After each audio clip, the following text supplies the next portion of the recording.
Ассалаумағалейкум, құрметті Корей көмек оқырмандары. Бүгін бізде тікелей эфир. Бүгінгі эфирімізде қазір бізбен байланыс орнатып отырған қазақстандық азаматша бар. Жалпы бұл азаматша қандай бізге ақпарат берейін деп жатыр. Жалпы Корея мен Қазақстанның ортасында не болып жатыр. Және көпшілік танитын халық заңгерімін, халықаралық заңгерімін деген Мейірман Қалмаханұлы Ешекеев туралы қандай тың ақпарат бар. Қазір мінекей сол азаматшаның өзі тікелей бізбен байланыс орнатып отыр. Біз сұхбатымызды бастаймыз. Сәлеметсіз бе? Сіз эфирдесіз. Жаңа ғана біз сізбен байланыс орнаттық. Жалпы мән-жайдың қалай не болғандығы туралы кішігірім ақпаратымыз бар. Енді қосымша өзіңіз ақпарат бере кетсеңіз. Саламатсыздар ма? Мен айтайын деген едім, сол Корея елінде мен болдым 2023. Сол кезде басымызға бір іс түсіп, баламның проблемасымен сол елде жүрген кезде Мейірман Шөкеевті айтайын деген едім. Ол кісі сол Корея еліне барады. Жаңағы бір-екі адамдармен кездеседі, жаңағы жұмыстарыңызды бітіріп беремін деп. Сонымен мен де балдардан естіп, сол кісімен байланысқа шықтым. Сөйтіп, сол кісімен жолығуға әрекет жасадым. Өйткені менің де проблемам болып тұр ол жерде. Өзім жалғыз едім. Жалғыз басты анамын. Ешкім жоқ, Кореяда білесіздер, көмектесетін. Сонымен ол кісіні номерін алып, түнгі сағат 10-да өзім Тесо қаласында тұрдым. Түнгі сағат 10-да сол Тесоға жақын бір сағаттық жол ма, қазір есімде шығып тұр. Сол жерде кездесу неғылдық, жоспарладық. Ол кісі айтты, мен қазір бір әйелмен бір еркек кісі бар екен, соның жұмыстарымен келген екен негізі ол кісі. Соны Қазақстаннан шақыртыпты. Оны сол жерге барған екен, өзім көзіммен көрдім. Енді менде проблемам болған екен, жаңа кісімен жолықтым, әйтеуір бір үміт несі ғой енді. Әйтеуір жаңа баламның проблемасын шешіп беретін шығар деп. Сондай ниетпен түнгі сағат 10-да кездестік Мейірман Шөкеевпен. Сөйтіп отырдық бір неде, бір жерде, кафенеде. Қасында жаңа бір еркекпен бір әйел болды. Оның да тоже проблемасы бар екен. Негізі сол себептен келген ғой Кореяға. Сонымен кездестік. Олардың өзінің нелерін айтты, мен өзімнің проблемаларымды айттым. Сонымен маған айтты, сіз Қазақстанға кетіңіз деді. Сіз жалғыз басты ана екенсіз. Мен сізге көмегім сол жаққа барғаннан кейін министрге жазамыз деді. Жаңа балам туралы. Жалпы сөзіңізді осы жерде мен бөлейін. Жалпы Корея мемлекетінде сізде қандай мәселе болды? Зардап шеккен адамның аты жөнін айтпасаңыз да болады, себебі адамның қауіпсіздігі сақталады ғой бізде. Жалпы сізде қандай мәселе болды?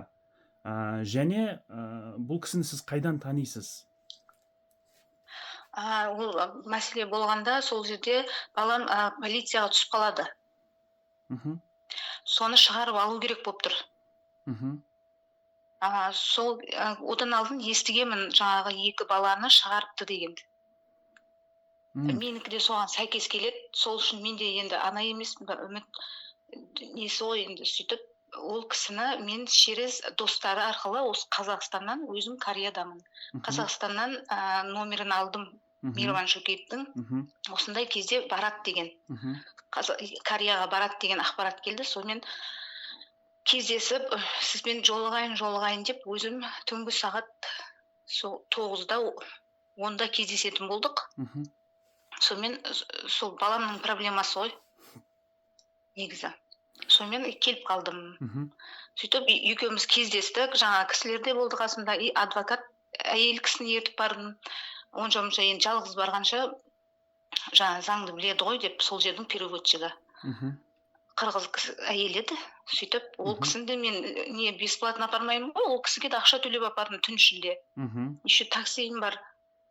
Сонымен желпілдеп, жаңағы бір туысқаным келгендей бардым. үміттеніп. М, Сөйтіп ол кісінің айтқаны, сіз Қазақстанға кетіңіз деді. мгм, Сөйтіп Қазақстанға сіздің көмегіңіз менің Қазақстанға кетсеңіз, сол Қазақстанда мынандай анасы бар, жалғызбасты, асыраушысы екен осы бала. Енді сол балам ғой, енді асыраушы екен. мгм, Сөйтіп сондай хат жазамыз деді. м, Соның несімен, мен соның несімен алдымдаған, потому что мен 1 жыл сотта жүгіріп жүрдім ғой ары бері. Жанымды қайда қоярымды білмей, тіл білмеймін, әр аяғымда переводчик жалдаймын. Енді мына кісі Құдай жіберді ма деп бар сеніп кездестім ғой. мгм, Сөйтіп кездесіп Қазақстанға келдім. Қазақстанға бар немді тастап ақшасы құрсын, әйтпесе менің басымда 7 миллион қарызым бар. мгм, Үйімізге үй алғанбыз. м, Сол қарызымды бітірем деп, негізі сол жақта жүргенде бітірем деп жүргем. мгм, Сонымен қой құрсын, ақшасы құрсын, баламды шығарып алайын деп Қазақстанға келіп қалдым. Сөйтіп Қазақстанға келген соң ол кісімен жаңа жыл как раз болып қалды. мгм, Жаңа жыл өтсін дедім. мгм, Сонымен жаңа жыл өтсін дедім. Сөйтіп жаңа жыл өтіп, ол кісімен хабарластым. 3 ай хабарластым, үмітімді үзген жоқпын. м, Ол кісі айтты, кішкене күте тұрыңыз деді, менің өзім тірліктерім бар деді. мгм, Ол уже танып қалды ғой мені. мгм, Сөйтіп бопты деп, менеджермен хабарласыңыз дейді. Менеджер жас бала екен. Оған хабарласам, обедтен кейін хабарласыңыз, қазір қасында адам бар дейді. мгм, Сонымен қош сөйтіп жүріп 3 ай өтті. мгм, Ешқандай көмек берген жоқ маған. мгм, Соған бір Аллаға тапсырдым, мені алдап, қанша қарызым бар, әйтпесе баламның қасында жүрмеймін ба? м. Хабарын алып, қарыздарымды төлеп. Жоқ. Қазір міне жетісіп жүрген жоқпын, Қазақстандамын, ол жаққа жете алмаймын баламмен. Мгм, Мына жақта ешнәрсе бітірген жоқ. Мен айтайын дегенем, ол кісіге сенудің қажеті жоқ екен деймін. мгм, Өйткені мені кездесіп, міне айтып отқаны мынау. Үлкен еркек кісі. м. Жалпы тағы бір сұрағым бар. Сіздің балаңыз Корея мемлекетінде қандай қылмыс жасаған? Машина ғой. М. Нелегал машина, өзі нелегал, заңсыз болған. Мгм. Машина да заңсыз болған ғой. Сосын Сол заңсыз машинамен ұсталып отыр ғой. мгм. Қалай ұсталған сонда заңсыз көлікпен? Оны біреу сатты ма, әлде оны арыз жазылған ба үстінен? Бірден мысалға заңсыз көлік басқарса, оны ары кетсе 2 ай ұстайды, одан кейін депортация жасайды да Корея заңнамаларына сәйкес, немесе 14 күн отырады. А сіздің балаңыз қазір мен естуімше 3 жыл 8 ай ма? 6 ай. 3 жыл 6 айға сотталып кеткен. Не болған жалпы? Жалпы болғанда бір баладан, Баха деген баладан машина сатып алады. Мгм, Баха біреулерден, камбоджистерден, сол мгм, елде. мгм, Машина сатып алады. мгм, Сөйтіп машинаны сатып алып 3 миллионға. мгм, Сол кезде 3 миллион вонға сол жақтың ақшасымен сатып алып үйіне әкеп қояды. мгм, Сөйтіп ертесіне машина жоқ болады. мгм, GPS па бірдеңеге қойып, машинаны алып кетіп қалған болады. Сонымен менің балам енді достары ғой, бір-бірімен араласқан. мгм, Сөйтіп машинасын алып кетіп қалыпты деп. м, Сонымен менің балам алып келеміз деп герой болып барады ғой. мгм. Сол болып тұр ғой. Сөйтіп рөлде болады ғой менің балам. Анау Камбоджияның азаматтары арыз жазған болып тұр ғой Осыдан- сонда сіздің балаңыздың үстінен, иә? Камбоджистер заявление жазған. М. Машинаны алып кетіп қалды, тартып әкетіп қалды деп. Түсінікті. Негізі оны жаңа Баха сатып алған. Аха. Балама қатысы жоқ. Түсінікті. Енді осы Балам баланы жылдан қосылған. мен сізді түсіндім. Енді тағы сұрақ. Осы сіз жаңа Мейірман Шекеев Қалмаханұлы Қазақстанға сізді шақырды, иә? Шақырды, иә. Шақырудағы себебі не болды нақты?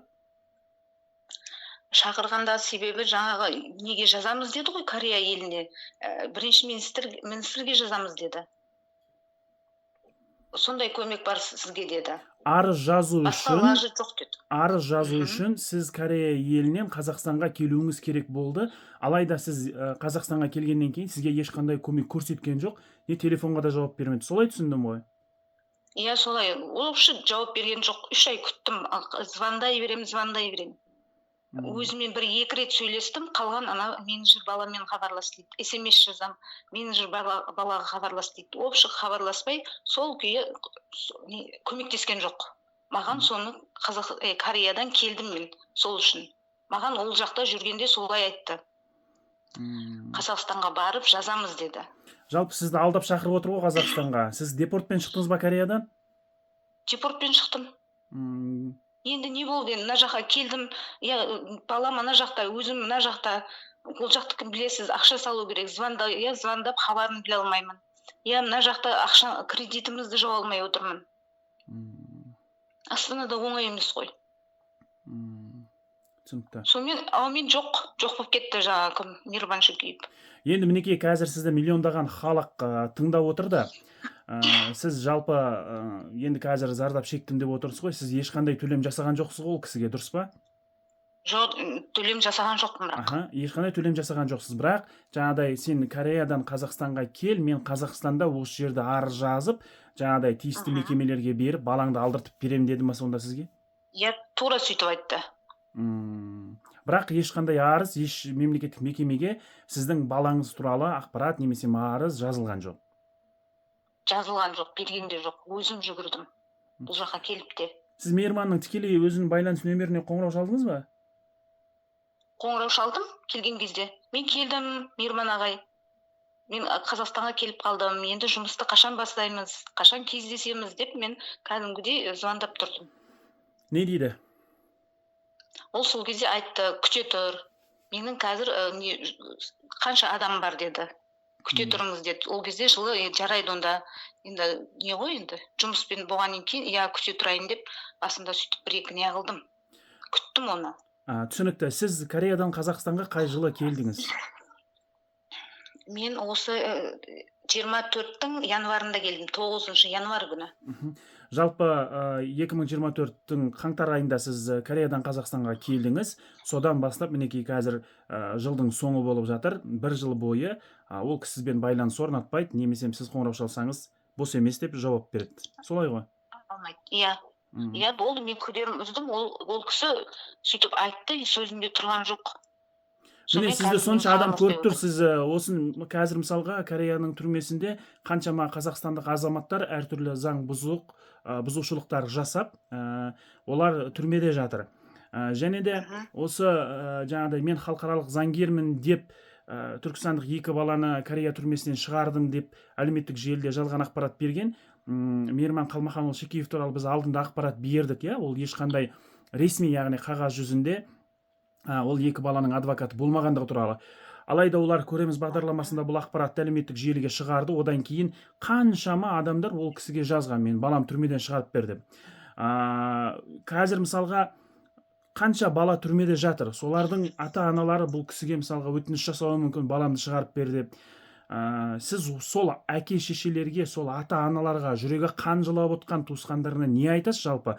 Корея түрмесінде балалары жатыр, өздері Қазақстанда. Мен айтар едім, өйткені баламен адамды сынамасын. Мен ісім түскеннен кейін кездестім ол кісімен, Мейірбан Шөкеевпен кездесіп, мені алдап отыр. Ешқандай ол кісіге сенудің қажеті жоқ деймін, ата-аналарға айтар едім. Ол кісіге сенудің қажеті жоқ. Көмектесе алмайды екен ол. Көмектеспейді. Сондай. Жалпы қосып айтарыңыз болса, соңғы сөз сізде, айта қойыңыз. Мен айтар едім сол барлық нелерге, ата-аналарға. Егер соны бәрінің басына түссе, осылай Кореяда балдары болып, Мейірбан Шөкеевке деген үміті болса, үміттерінен не ала берсін. Ол кісі шығара алмайды. Көзім жетіп, кездесіп, айтып отырмын. Мен жаңа бір суреттерді көріп қалдым, көзім түсіп. Жалпы ол сіздермен кездескенде Корея мемлекетінде және Кореяда адвокаттық орталық ашу біздің планымыз бар, ойымыз бар деп өзінің Instagram желісінде және TikTok парақшасында сіздермен суретке түсіп, әлеуметтік желілерге таратқан екен. Жалпы сіз сол суреттер туралы білесіз ба? Ол суреттерді көргенмін, білемін. Сол күні бір үлкен кісімен жолықты, әйел кісімен. Ол да тоже Инстаграмда тұр. Мен де сол кісімен жолығып, өзі түсіріп жүрді бізді. Түсінікті. Енді әрбір ананың бала қанша үлкен болса да, әрбір ананың жүрегінің жартысы балам деп соғып тұрады. Алла ешкімді баламен сынамасын. Енді бізде айтарымыз осылай, Алла сізге сабырлық берсін. Біз есептеп жаңа шықтық, балаңыз Құдай қаласа жақын күндері, жақын айларда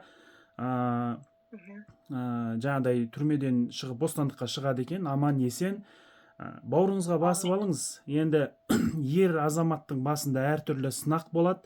Бұл Алланың берген сынағы. Біз мына өмірге келдік.